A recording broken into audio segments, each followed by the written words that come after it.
'Cause what if your blessings come through raindrops? What if your healing comes through tears? And what if 1,000 sleepless nights are what it takes to know? In chapter 13, called The Blessed Thorn, I got to write about one of my favorite passages in Scripture, and it's found in 2 Corinthians chapter 12.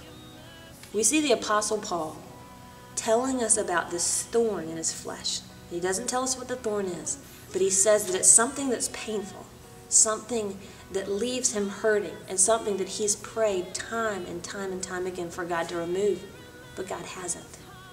And it's interesting because I think about my own aches and pains in my life.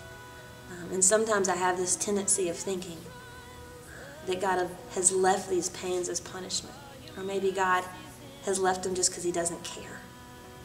But what Paul tells us, I think, is part of the key for us understanding why God leads us through hard situations.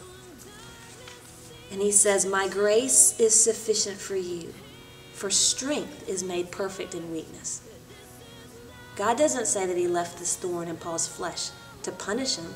He says that God can be most glorified in Paul's life when Paul is in this state of weakness, having to trust only in God alone.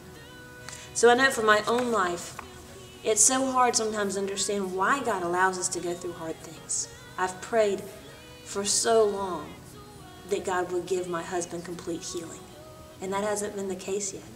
And even though I don't have the answers, I do believe, because God has shown me this, I do believe that God longs to use our weakness, longs to use our brokenness in order for his wholeness, his completeness, and his strength to shine all the brighter through our lives.